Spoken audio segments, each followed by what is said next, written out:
Hey guys, what's going on? This is Pants Our Dragon, and today we'll be doing a little video on Rumble in the jungle without the skin. Yeah, without the skin because I'm too cheap. But basically, if you guys haven't heard, Rumble was played in the jungle in the LCS, and now he's showing up a little bit in solo queue. Although I did see him in solo queue before he was in LCS, I didn't really think much of it and thought it was kind of stupid. But I guess it's been appearing a lot more in solo queue. So that's why I'm going to be doing a little video and a guide on how to play Rumble and just a little bit of my thoughts. So with all that being said, let's get started on this video.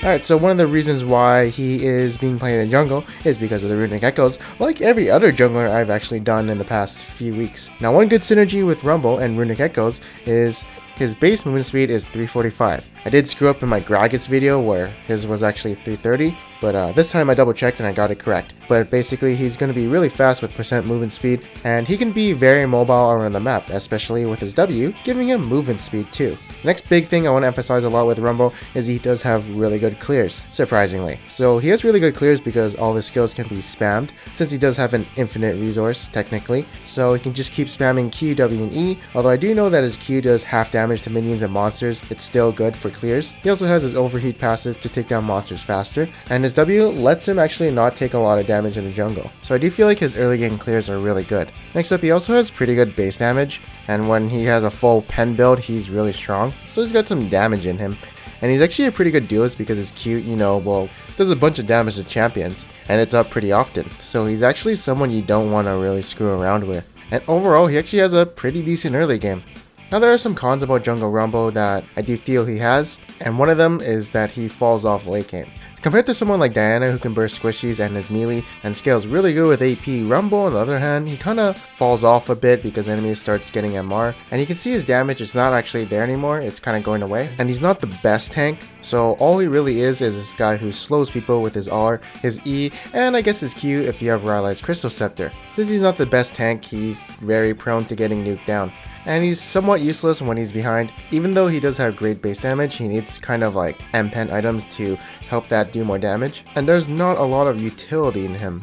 But that's about it for cons while we get into the build. So first off, we're going to be doing masteries, and we go 12-0-18 into it, a basic jungle page. And then for runes, we go attack speed reds, health per level yellows, magic resist per level blues, and ability power quints. Now you might be wondering why we take attack speed for the reds. Is it because we want to utilize the overheat passive in the jungle so we get better clears.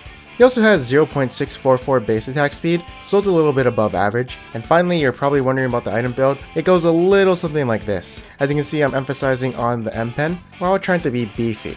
For the jungle item, you can go Tracker's Knife if you want, but I like to go Skirmishers and duel people. But I do not recommend Stalker's Blade because you have a lot of slows already. Situational items include Swiftness, Rabadon's Death Cap, and Zhonya's. The only time I would go Swiftness is if I'm rushing Rylai's Crystal Scepter after I'm done my runic echoes. And the reason I would do that is because I want to be more of a utility rumble than a damage rumble. I would only do that if my goal was to catch people, I guess. But the M-Pen build is definitely good for team fights. Now for skill order, you want to prioritize R over Q, over E, over W. And then you want to start Q and then get your W second. Then of course get your E at level 3. Next up, we're going to be giving you some tips for you guys. And the first tip is you want to get your heat to above plus 80 before the game starts, so you have that overheat plus danger zone for your flame spitter. This way your first clear is going to be super fast and you're going to be doing a lot of damage.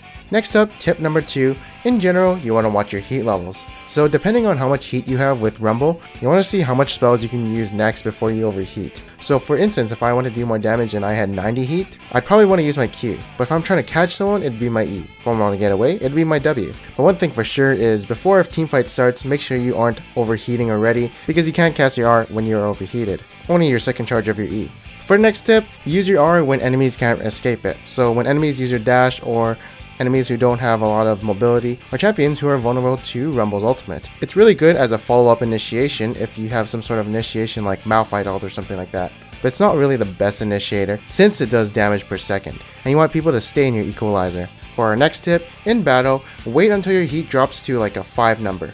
The reason you do this is because you can get an extra spell cast before overheating. It's kind of hard for me to explain what I'm trying to say, but basically 5 spells will equal 100 heat. While if you just wait until you drop 1 tick of heat, and then you can cast 6 spells before overheating. Hopefully this makes sense. Otherwise, I might feel like an idiot, and I don't want that to happen. And now here's a trick for you guys. If you guys spam laugh with Rumble, you will make annoying sounds. This is a really good trick for top lane. You annoy the shit out of your enemy, while in the jungle, you annoy only yourself. Here is what it sounds like.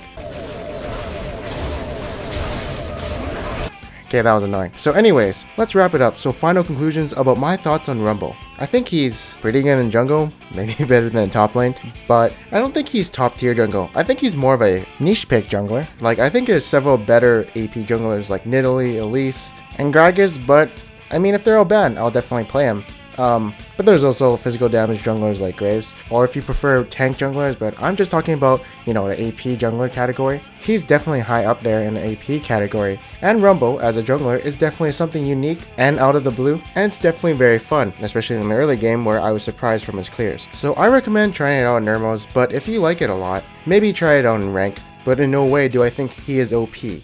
But let me know your opinion in the comments below on Rumble Jungle. You've heard my thoughts on him, and now I just want to hear your thoughts. Anyways, if you did like this video, make sure to leave a like and subscribe for more feature videos like this. And I am Panzer Dragon, and I'll see you guys next time.